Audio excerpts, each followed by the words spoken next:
Good morning. Today I have one of my favorite sheroes of all time, Sister Nancy Corcoran, and you have been such an inspiration to me in my work in social justice as somebody who saw something in me in high school and really paved the way and motivated me. And I am just so honored to be here with you today at 80 years old in your ministry working with transgender folks and their families. And I just want to dive right in and hear what you've been doing for the last 30 years and how did you get where you are today with this population? Well, I haven't always been doing what I'm doing. No. Just for background, I was raised in Boston 80 years ago, so I'm a Catholic nun, pre-Vatican. I entered the convent when I was 24. Um, and so I was raised in the old way and was actually quite excited and quite ignorant about the new ways. And so I've had many learning curves in my life. This particular one happened partly in school. When I was at Regina Dominican, um, I knew I was a Catholic nun. I knew the awfulness of the teaching of the Catholic Church, Mm. and I knew they were wrong. And the history of the Catholic Church is we are so publicly wrong so many times. You'd think we'd get used to it and think, oh, I want to change it this time. Uh, but we're not quite at that spot, although we're moving towards it. So I loved being Catholic chaplain at Regina Dominican High School, and you all taught me really a lot because I always say I went to godless Harvard to learn how to minister. Um, and that was interesting. Harvard is a wonderful place. Its name is magic, and it opens doors that ordinarily wouldn't be open to you. Mhm. And in many ways, it is godless, but God bless them right now. They're standing up. So when I left Regina Dominican, I went to Boston and I started a women's spirituality center just because it's so difficult to be consciously feminist and a Catholic. Now, it's not hard to be a nun and Catholic, but it's very hard to be Catholic and a nun because there are so many conflicts, so many things that just erase you as a woman. But anyway, I love being at the high school. And then I was with women my age and younger, because most people are younger nowadays. And then by chance, I met a Zen nun. And we hit it off, and we used to go to the same kind of social justice meetings.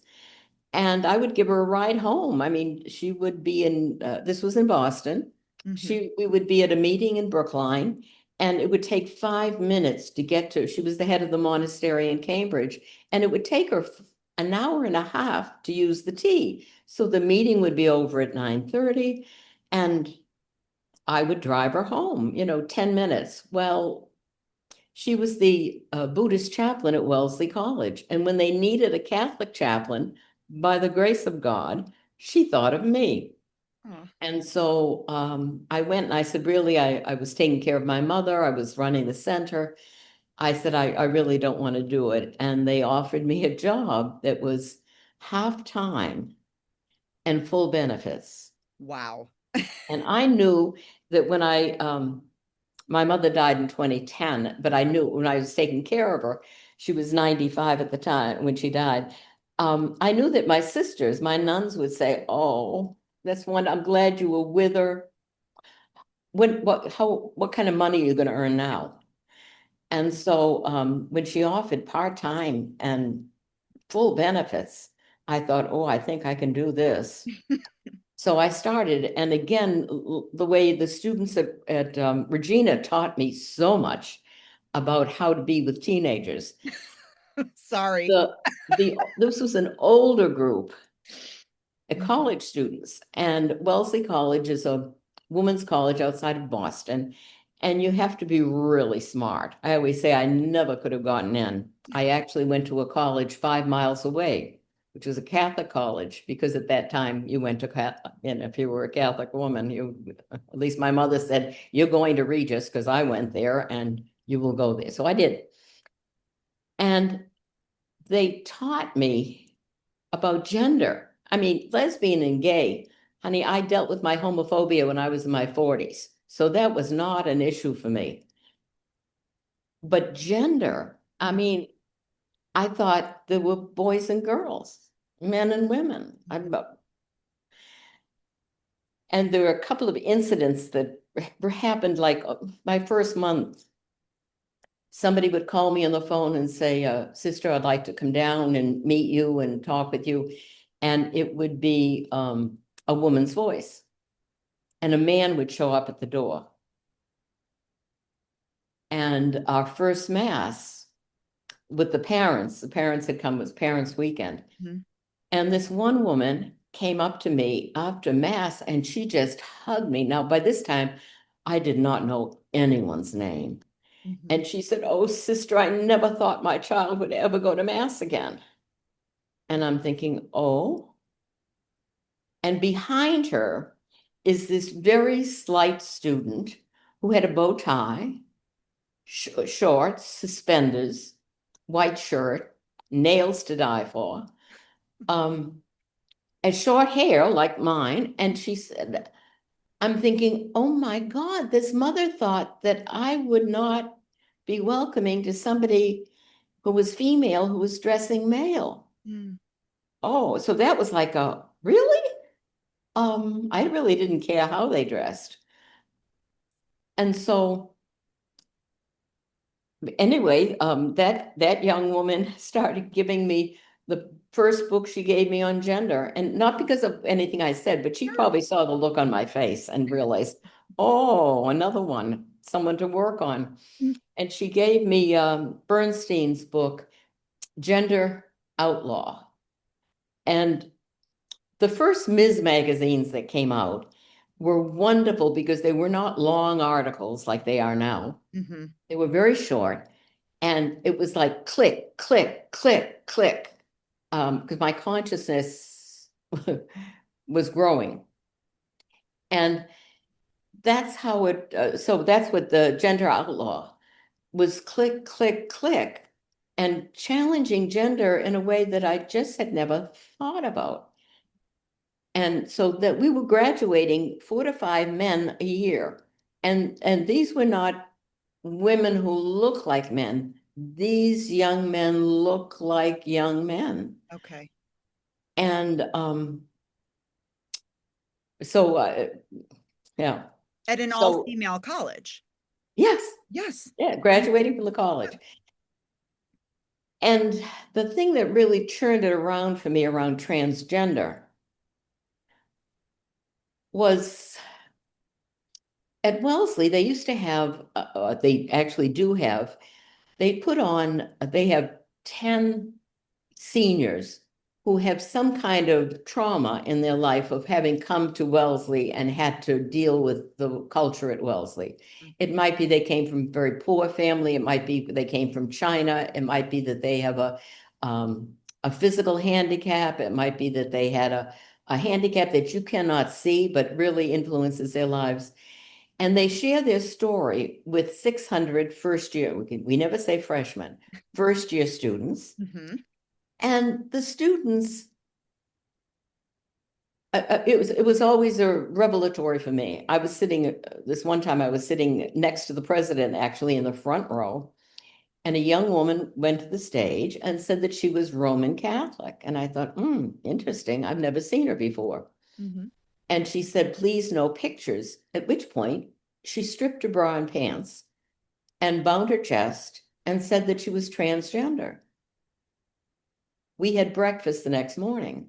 mm, And she became really my first one-on-one. mhm, Well, when I hit 70 and I no longer had the time, I didn't know I had the time, but I didn't have the energy to stay mhm, up late at night. And they mhm, love things at night.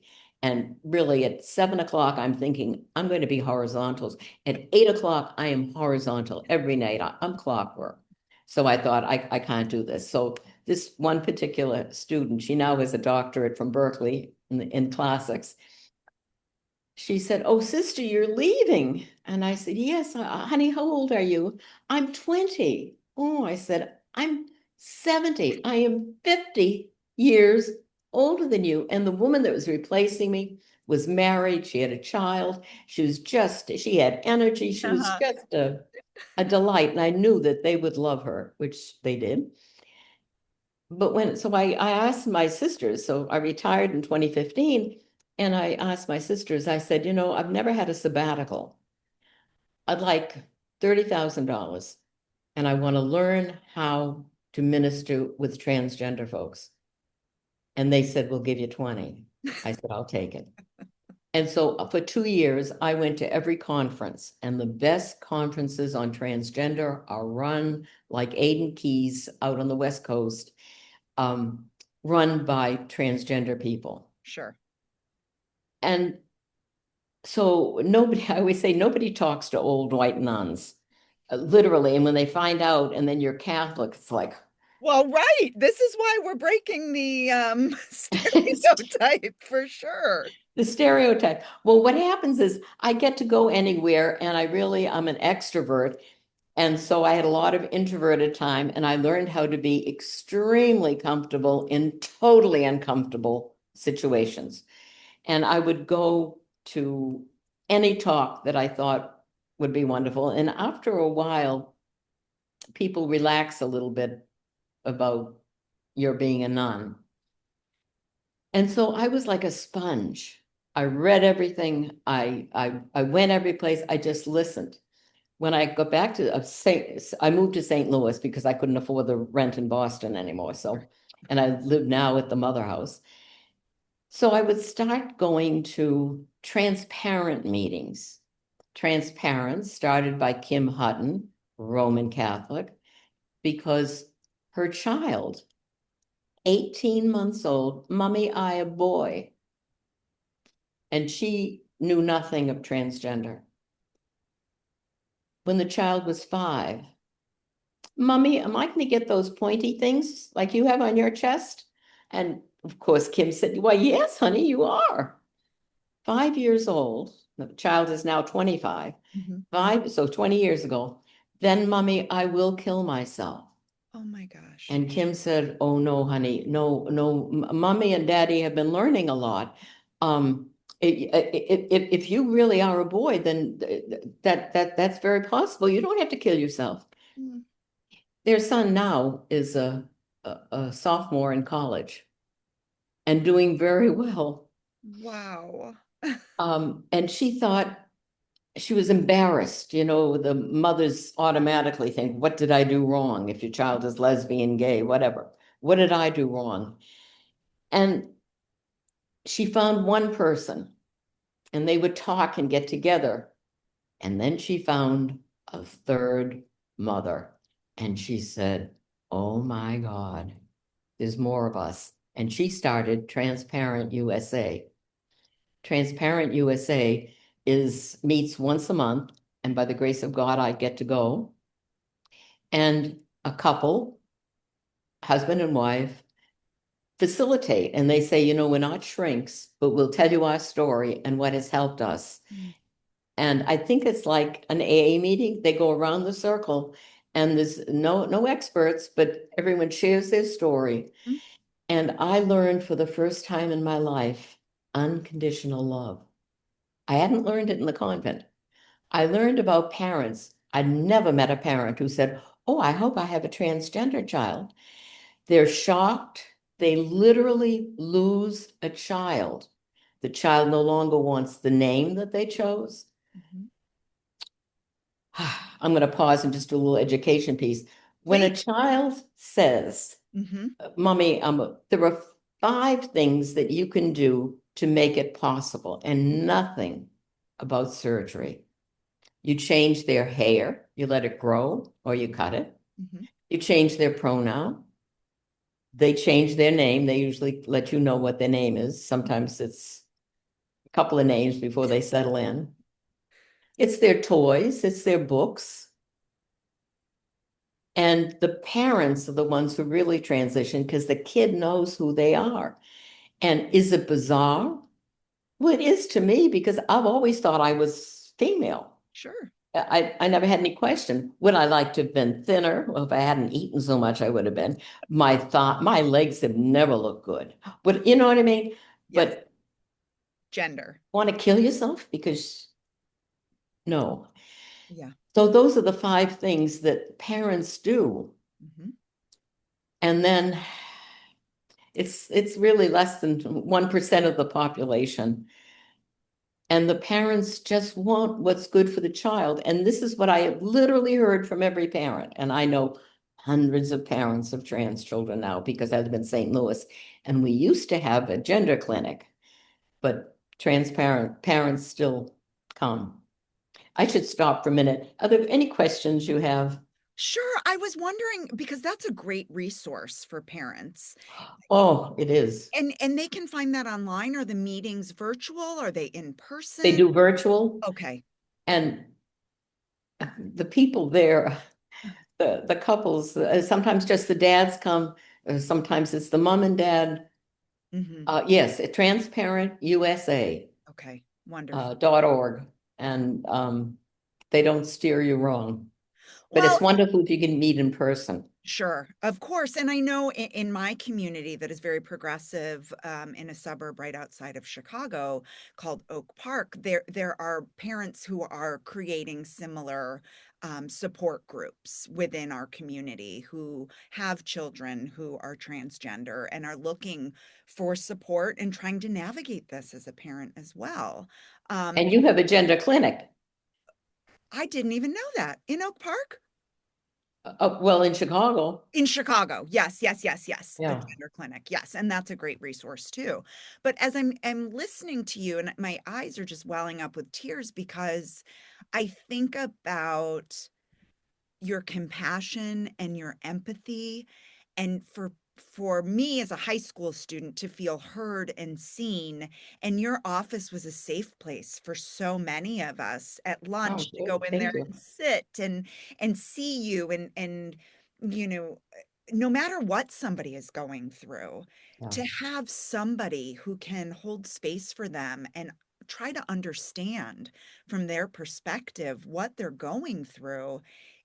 You don't have to have all the answers in the research. And yes, that's helpful, but really it's about the compassion and asking people the questions and tell me your story and how does that feel?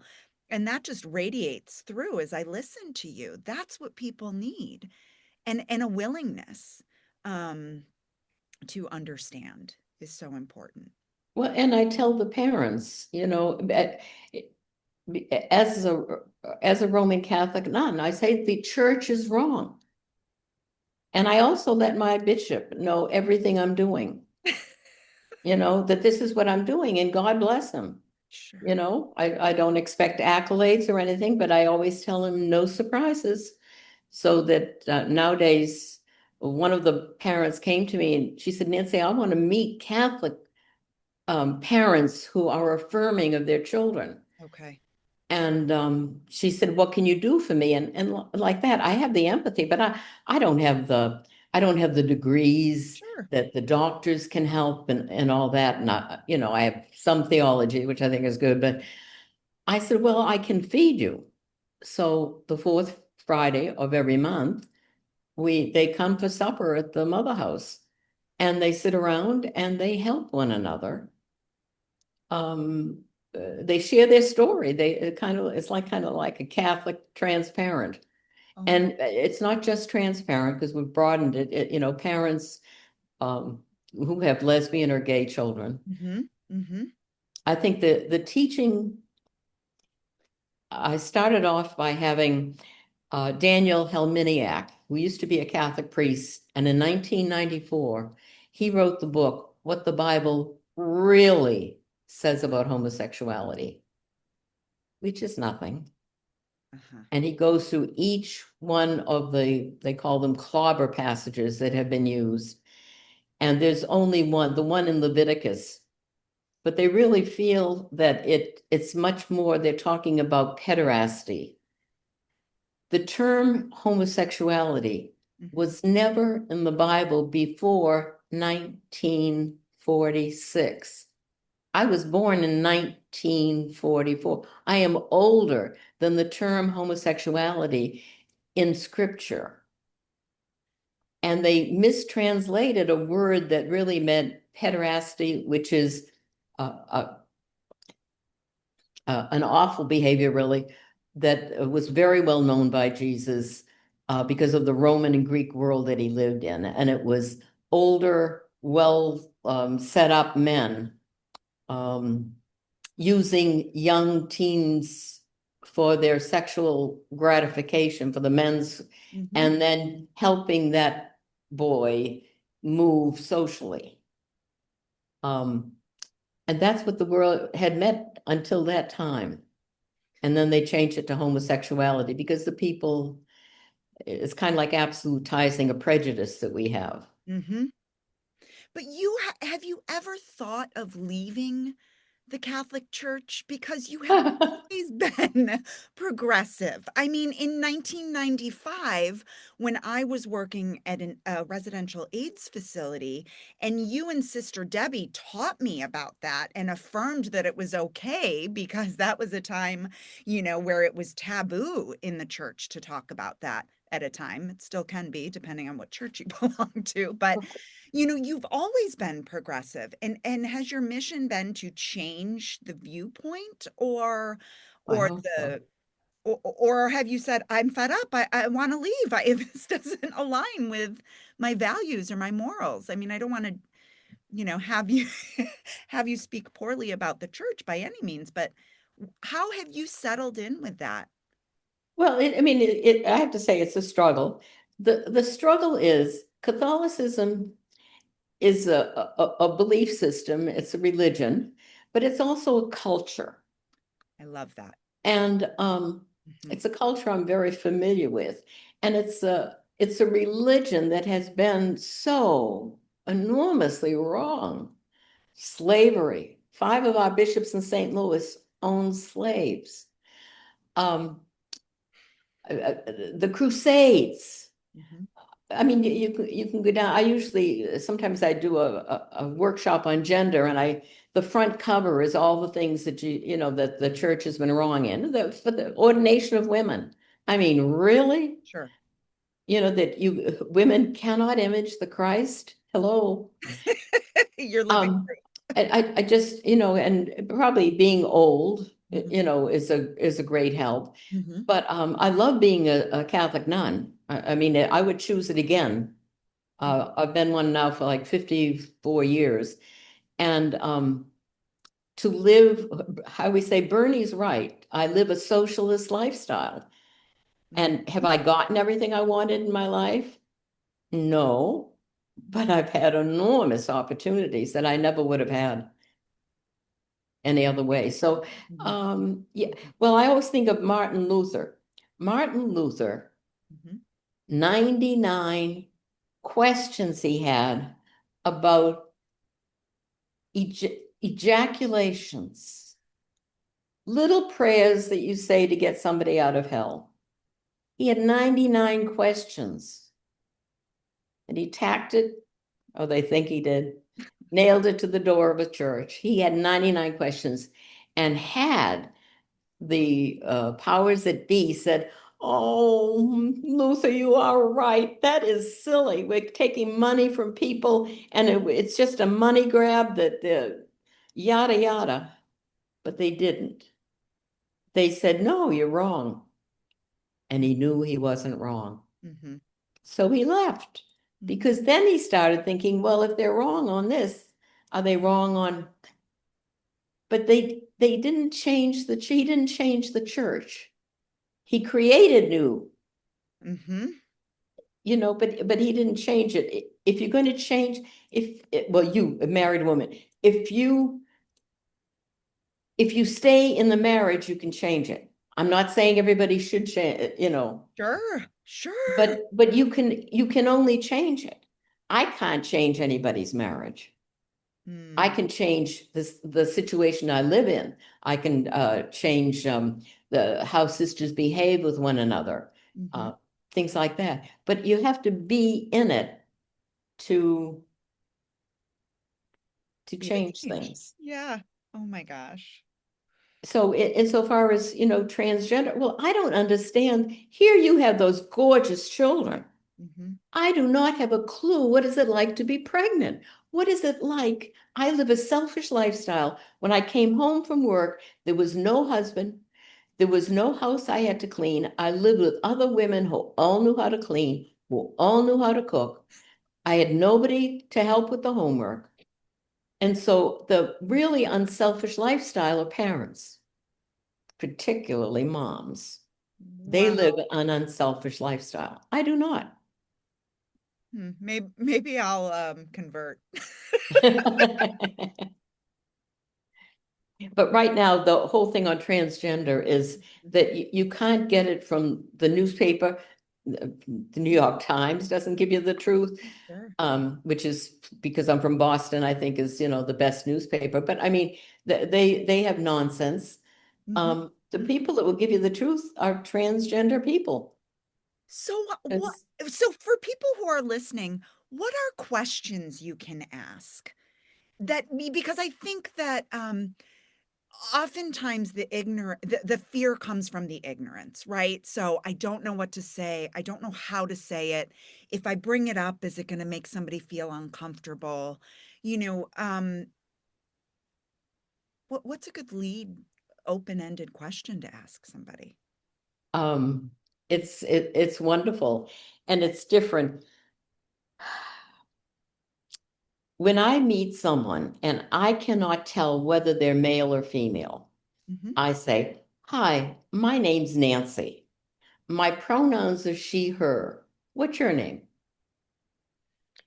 And I let the person that I know is what I call playing with gender, Okay. not presenting the way that would make me comfortable, Okay. will tell me, every every gender nonconforming person I know loves when that kind of question is asked. Now that blows me out of the water because if you said, what pronouns do you use, Nancy?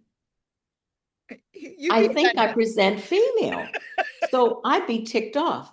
But gender nonconforming people have been thrilled when I come Oh, up with that because they know that I recognize that they don't fit into an either or.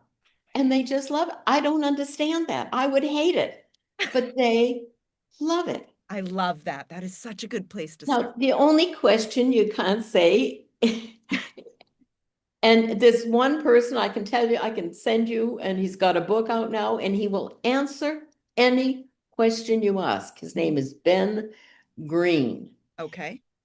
I'll put Ben that in Green the with an notes. E on the end. Okay. And he's a trans man and just a delight. The only question you would not ask is, have you had the surgery?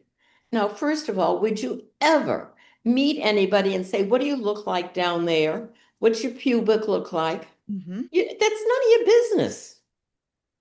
One of my sisters asked me, Nancy, how do they have sex? I said, I've never asked them. I've actually never asked anyone. And I do believe that Google would probably tell me. Oh my gosh. There's really no question. Um, Hmm. with the parents, the first 6 months when I went to transparent meetings, I said nothing. I would come around the circle, and he was this old white lady saying, pass. And Sure. they probably thought I was someone's grandmother. Then I heard 6 months in, I heard a story that, and I don't remember the story now, but it cracked me open. It was so unbelievable. I just had to say, thank you for sharing that. I'm a Roman Catholic nun. I'm a sister of St. Joseph of Carondelet, and you've touched me, Hmm. and from that point on, and they always say Sister Nancy, and I was raised Catholic. I have to call you sister, and I said, well, really, it's about sex. And they say, what? I said, well, the supposition is, this is particularly for women, Okay. that I need a title sister because I don't, but you don't need it because you do.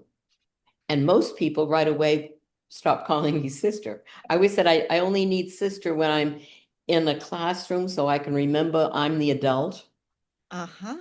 But other than that, I go by Nancy, Okay. but I need sister if we're with priests or people who are Catholic and have been listening to channels that are lying to them about transgender, and Mm. then I use sister. Um, and I'm going off in circles, but in the Bible, in Genesis, God says that God made humans male and female, not male or female, which is interesting because we all know every human being starts off female Mm-hmm. and becomes male, Mm-hmm. usually in the uterus. I mean, when they were in. So anyway, it's very complicated. Yeah. There are 5 things that tell you about sex, and this is for every one of us. Our chromosomes, our hormones, our gonads, whether you have eggs or sperm, Mm-hmm. your internal organs and your external organs. In the Catholic Church, they hold up the baby, Mm-hmm. as my mother was, oh, Helen, you got a girl. Mm-hmm. And I never questioned it. She never questioned it. But that's only one thing of things that could go wrong. Wow. You are, 5 things that make up your sex. huh. You are such a great teacher. Really Um, are. Do you miss it? Do you miss being no, because I'm not an orderly person, as you can tell from this interview. And I like chaplaincy because it doesn't matter. You can go from hither and, but if you're teaching, it's really good so I always say, go to the Jesuits. Oh my gosh. You are such a gift. You really are. And I mean, the people that you serve are so lucky to have you. Well, And I've been blessed. my hope is people who are listening, whatever it is that they feel called to do, that they can be the change to Yes. help somebody feel seen. And it can start with just one person. And thanks for this opportunity. Yeah, and that's what you were for me. I mean, you really were. And sitting here across from you 30 years later almost is just such a blessing. So, thank you for saying yes. As you are for me. Thank you.